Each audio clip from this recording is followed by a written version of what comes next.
नमस्कार दोस्तों, जय हिंद, जय भारत।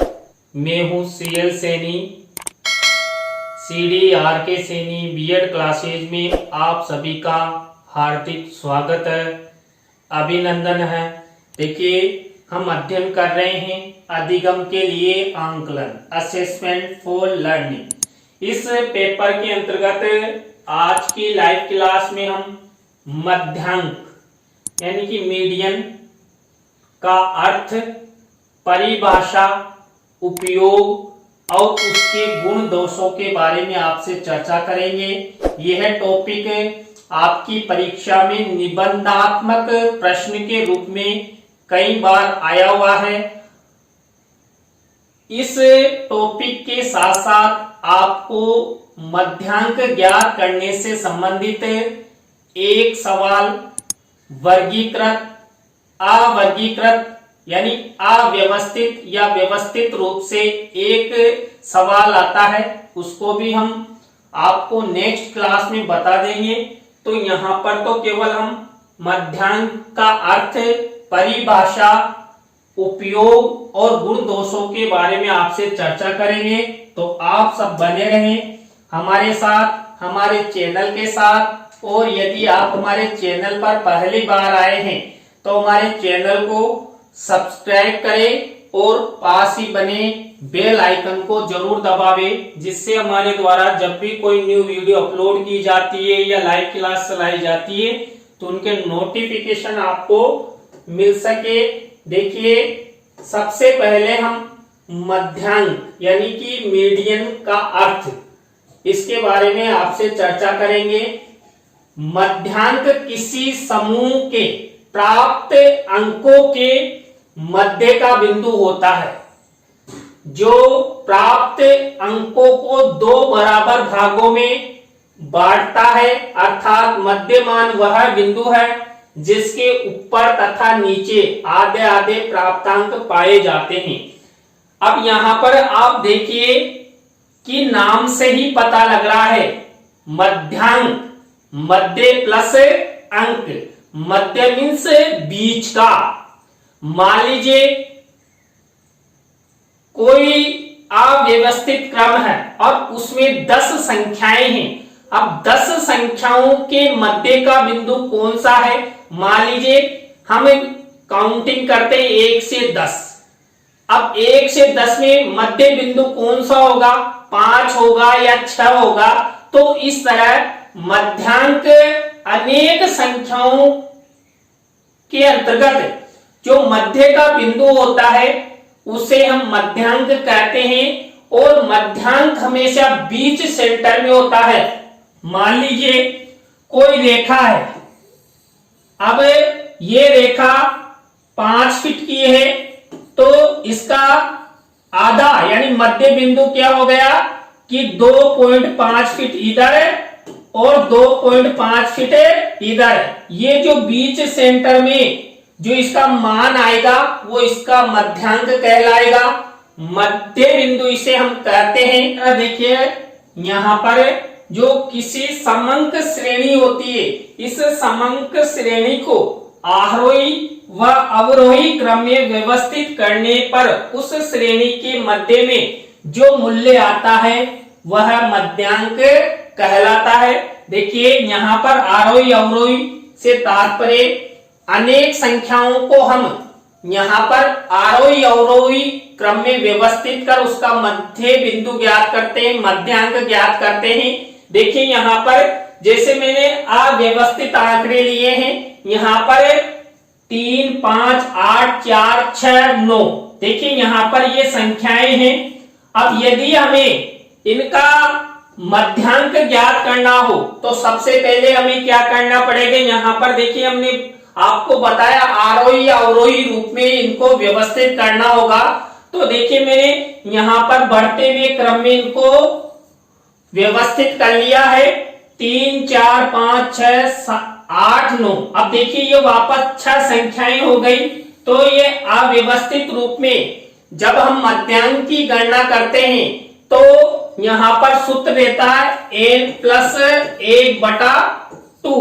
तो देखिए यहाँ पर कुल संख्याएं देखिए यहाँ पर 1 2 3 4 5 6, अब 6 प्लस 1/2, अब यहाँ पर 7/2 गए, तो यहाँ पर इनको जब हम डिवाइड करेंगे तो 3.5, अब यहाँ पर 3.5 यहाँ पर आएगा, यानी कि 3.5वां पद यहाँ पर इसे, अब यहाँ पर 3 यहाँ पर हो गए, 1 2 3 अंक यहाँ पर और 3 अंक यहाँ पर, तो यहाँ पर ये 3.5 जहां होगा, यानी कि थर्ड नंबर की संख्या के बाद वाला मध्यांक कहलाएगा।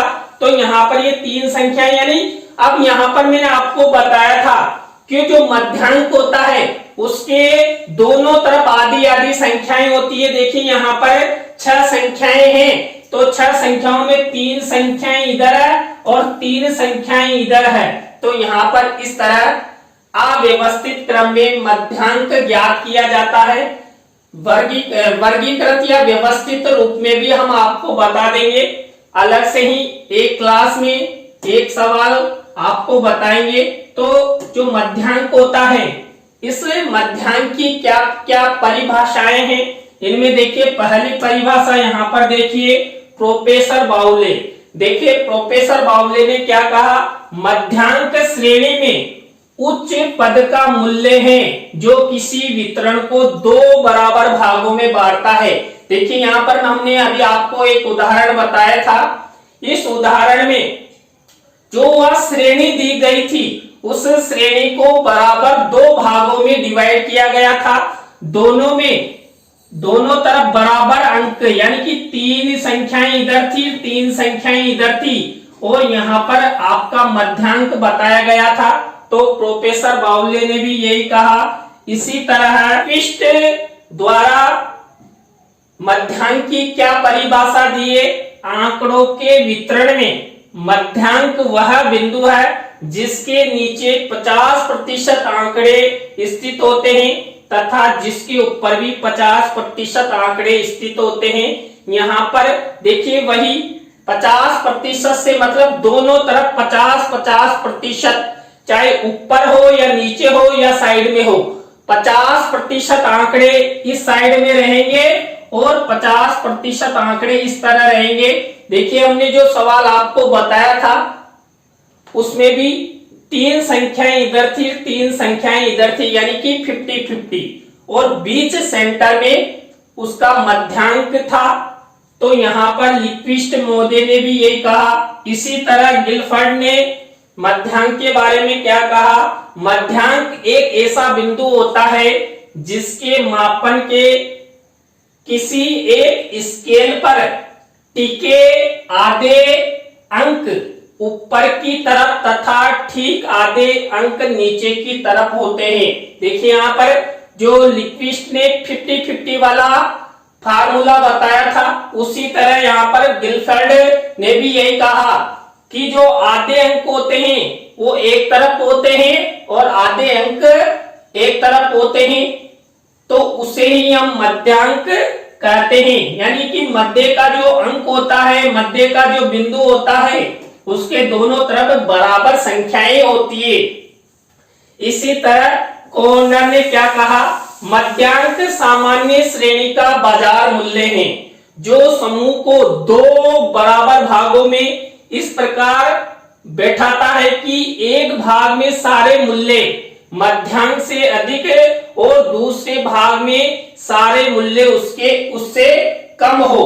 देखिए यहाँ पर जो कॉर्नर ने कहा उसका तात्पर्य, जब हम उन्हें आरोही अवरोही क्रम में व्यवस्थित कर लेते हैं, आरोही अवरोही क्रम में व्यवस्थित करेंगे, या तो संख्याएं घटते क्रम से बढ़ते हुए क्रम की ओर जाएंगे या बढ़ते हुए क्रम से घटते हुए क्रम की ओर जाएंगे।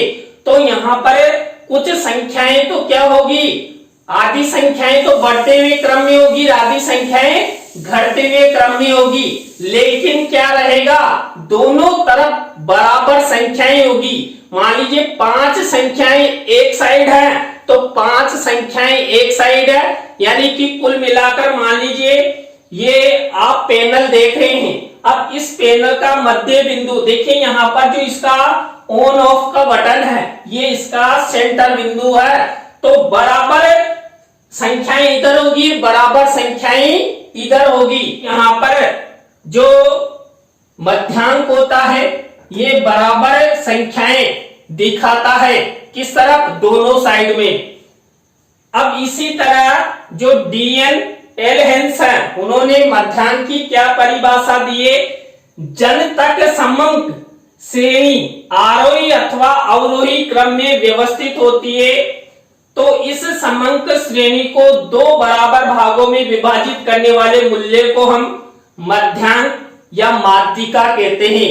देखिए मध्यांक माध्यिका एक ही है जो मध्य में रहती है, या मध्यांक मध्य का बिंदु या अंक, यानी कि अनेक व्यक्ति हैं। मान लीजिए 5 व्यक्ति खड़े हुए हैं। अब 5 व्यक्ति खड़े हुए हैं एक कतार में, तो जो इधर से थर्ड नंबर का व्यक्ति होगा वो मध्य व्यक्ति होगा, और इधर से थर्ड नंबर का व्यक्ति होगा वो मध्य व्यक्ति होगा। यानी कि उस व्यक्ति के दोनों तरफ दो दो व्यक्ति खड़े दिखाई देंगे। तो इस तरह जो बीच सेंटर वाला व्यक्ति है यानी थर्ड नंबर का, वो वहां मध्यस्थता करता रहेगा। तो इस तरह मध्यांक या माध्यिका में मध्य बिंदु को अधिक महत्व दिया जाता है। जैसे चतुर्वेदी के अनुसार यदि एक श्रेणी के पदों को उसके परिणामों के आधार पर आरोही अथवा अवरोही क्रमों से लगाया जाए तो बिल्कुल मध्य वाली राशि के मान, मूल्य अथवा माप को ही माध्यिका कहा जाएगा। देखिए यहाँ पर वही बात आ गई, माध्यिका बोले या मध्यांक बोले, यानी कि जो अनेक व्यक्ति होंगे, अनेक संख्याएं होंगी, उन संख्याओं का जब हम आरोही अवरोही क्रम में व्यवस्थित करने के पश्चात उसका बीच सेंटर, उसकी बीच सेंटर की माप या मध्यांक निकालेंगे। उसे ही हम यहाँ पर जो जैसे चतुर्वेदी है उसके अनुसार माध्यिका कहा जाएगा। और मैंने आपको बता दिया, मान लीजिए कोई रेखा है, अब ये रेखा 8 फीट की है, 8 फीट की कुल ये रेखा है। अब इसका मध्य बिंदु कहाँ आएगा, बीच सेंटर में 4, तो इधर भी बराबर माप रहेगी और इधर भी बराबर माप रहेगी। तो ये मध्यमांक यानी मध्य माप इसे हम कह सकते हैं। तो इस तरह हम यहाँ जो मध्यांक है इसकी परिभाषाएं मैंने आपको बताई विभिन्न विद्वानों के अनुसार। इसी तरह देखिए हम मध्यांक का प्रयोग कब कर सकते हैं, ऐसी कौन कौन सी परिस्थितियां होती है जहां पर मध्यांक का प्रयोग किया जाता है। इसमें देखिए पहला, जब वितरण असामान्य हो, यानी कि जब अनेक संख्याएं हो और उन संख्याओं में क्या करना हो, मध्यांक ज्ञात करना हो, तो वहां पर वितरण असामान्य होना चाहिए। असामान्य वितरण में हम मध्यांक ज्ञात कर सकते हैं जब अति शीघ्र ही केंद्रीय प्रवृत्ति की गणना करनी हो। मान लीजिए 100 संख्याएं हैं या 1000 संख्याएं हैं, तो हमें तुरंत गणना करनी है कि मध्य बिंदु कौन सा है या मध्य माप कौन सी है। तो तुरंत हम क्या करते हैं, उन संख्याओं को आरोही अवरोही क्रम में व्यवस्थित करते हुए n+1/2 का भाग दे देते हैं। तो हमें वहां पद ज्ञात हो जाता है। वहां पद का तात्पर्य जो संख्या आएगी वही उसका मध्य बिंदु रहेगा।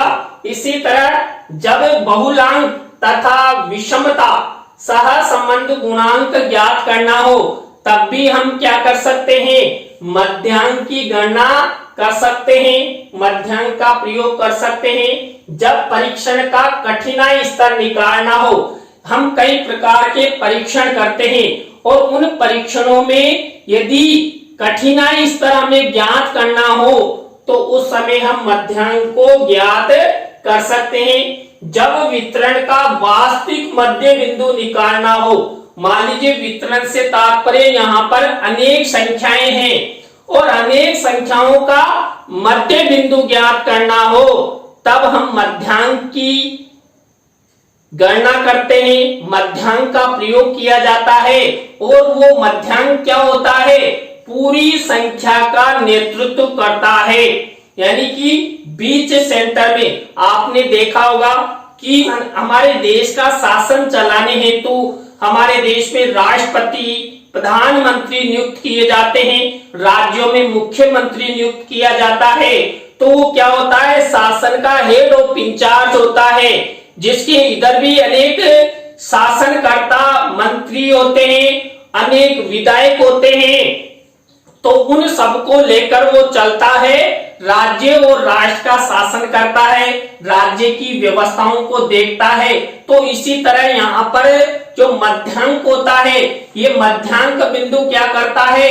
पूरा जो वितरण होता है उस वितरण का हेड ऑफ इंचार्ज होता है। क्यों? क्योंकि वो मध्य का बिंदु है और उसकी तरफ दोनों तरफ संख्याएं रहेगी। देखिए, और देखिए बीच में रहने वाला व्यक्ति, कई बार आपने देखा है कि जो बीच का व्यक्ति होता है, ये बीच का व्यक्ति दोनों तरफ के लोगों को समझाता है, पक्ष को भी समझाता है और विपक्ष को भी समझाता है। आपने जिला मजिस्ट्रेट को देखा है या न्यायालयों में जो हमारे मुख्य न्याय अधिकारी होते हैं, ये दोनों पक्षों की सुनते हैं और खुद बीच में खड़े होकर पक्ष विपक्ष के आधार पर न्याय प्रदान करते हैं। तो यहाँ पर इस तरह मध्यांक का प्रयोग इन 5 परिस्थितियों में हमें कर सकते हैं। इसके बाद देखिए मध्यांक के गुण। देखिए मध्यांक का पहला गुण है छोटे अंक समूह में इसकी गणना में अन्य केंद्रीय प्रवृत्ति की मापों की अपेक्षा सबसे कम समय लगता है।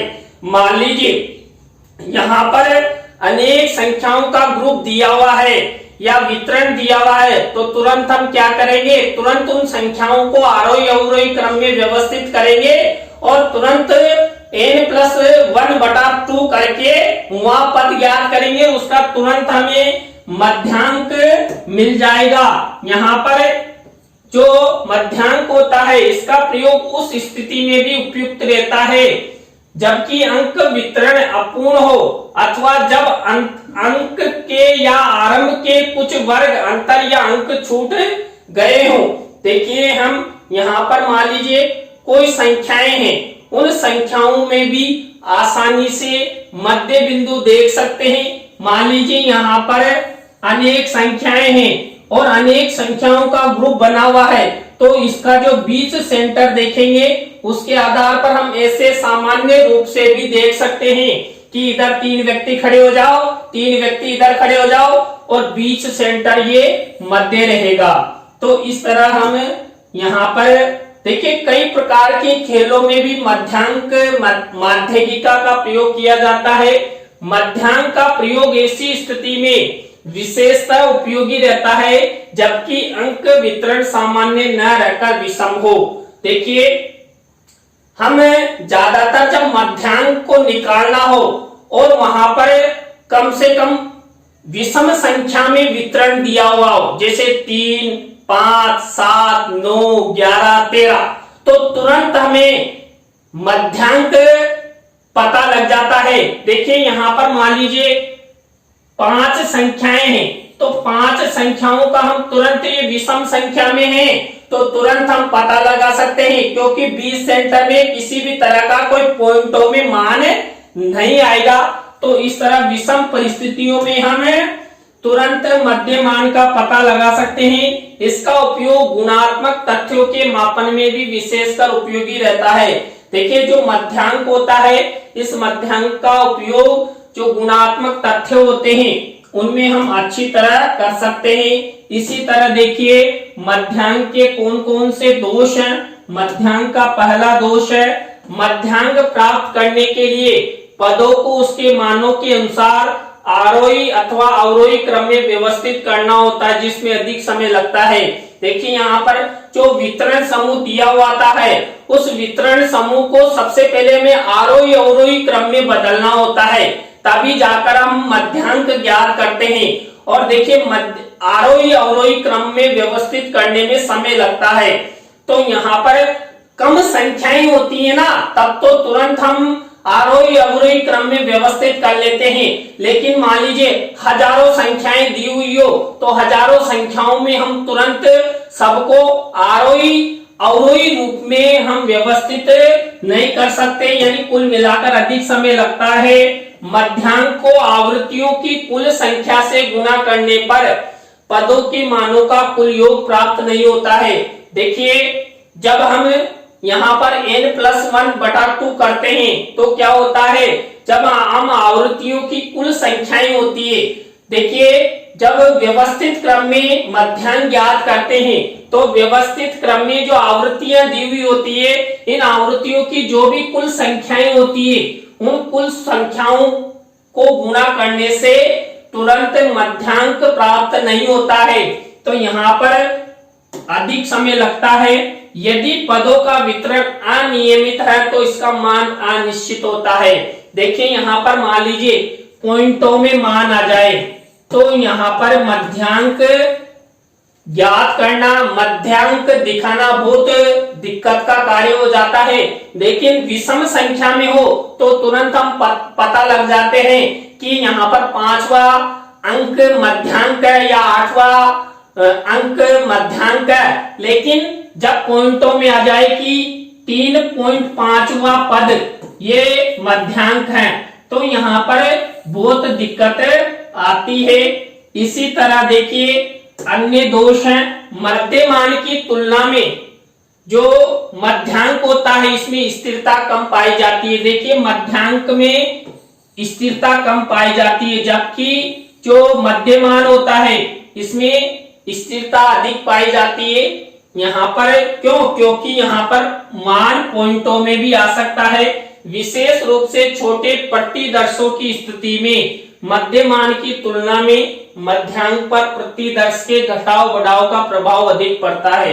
देखिए जब प्रतिदर्श दिए हुए हो और जब कम संख्या में यहाँ पर प्रतिदर्श दिए हुए हो तब तो हमें किसी प्रकार की कोई दिक्कत नहीं आती है। लेकिन अधिक संख्या में प्रतिदर्श दिए हुए हो तब मध्यांक ज्ञात करने में बहुत दिक्कत आती है। तो यहाँ पर देखिए आज की क्लास में हमने मध्यांक का अर्थ, मध्यांक की परिभाषा, मध्यांक का उपयोग कौन कौन सी परिस्थितियों में करना चाहिए और मध्यांक के गुण दोषों के बारे में आपसे चर्चा की। आज की क्लास आपको कैसी लगी कमेंट्स में हमें जरूर बताएं। अच्छी लगी हो तो लाइक करें, कमेंट्स करें और शेयर जरूर करें। दोस्तों थोड़ा सा क्या है, जो सांख्यिकी है ये शीघ्र आपके समझ में नहीं आएगी, इसका रिपीटेशन आपको अभ्यास करना पड़ेगा तब जाकर आपको ये अच्छे से समझ आएगी। और लेकिन क्या होता है कि परीक्षा की दृष्टि से अति महत्वपूर्ण टॉपिक होते हैं तो इन्हें आपको अभ्यास द्वारा स्मृति में लाना भी जरूरी होता है। तो आज के लिए बस इतना ही। नए टॉपिक के साथ हम आपसे फिर मिलेंगे CDRK सैनिक B.Ed क्लासेज पर। जय हिंद, जय भारत, राम राम।